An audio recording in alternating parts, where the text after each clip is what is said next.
Bu kechagi model uchimiz Tesla'ni navbatdagi omborxonasiga olib keldim.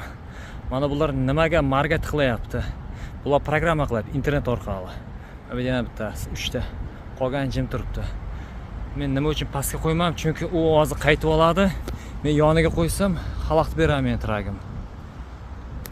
Mana qaroqxonasi, kirib chiqadigan joy mana bu yer. Bu navbatdagi omborxonasi. Qaroqxona nixuya hech kim yo'q. Faqat kamera. Demak, ochamiz. Bismillahirrohmanirrohim. Haydaymiz. Pin kod. Bu meni pin kodim. Meni приложениямda menga ruxsat berilgan, ya'ni men telefonimda men uchun alohida приложение ochilgan, alohida pin kod berilgan. Misol uchun pin kod termay hayda olaman.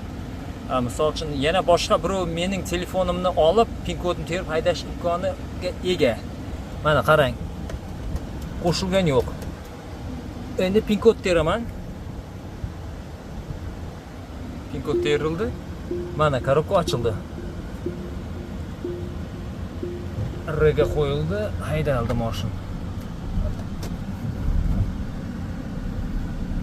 Bular hech kim o'g'irlamaydi. Chunki o'g'irlaydigan odam ham bular odami. Chunki boyagi приложенияsi bor odam, parolni bilgan odam ola oladi. Bo'lmasa hech kim ola olmaydi buni. Tesla'ni o'g'irlash qiyin.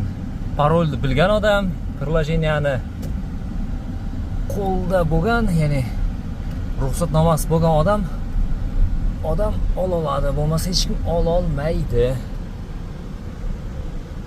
Ana evakuatorchilar, menga o'xshagan ishchilar, ular ham oddiy. Tashlaymiz, ketamiz. Mencha mana bu yerga qo'ysam bo'ladi. Bo'ldi, yetib keldik. Kalt kerak emas. Mashin приложение orqali qo'llanadi.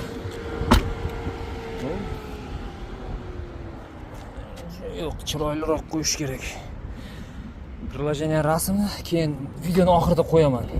Приложение qanday ko'rinadi? Misol uchun oddiy Tesla'ning egalarining приложенияsi nisbatan chiroyliroq. Lekin bizlardek oddiy qora fon, bizga chiroyli emas приложениямыз.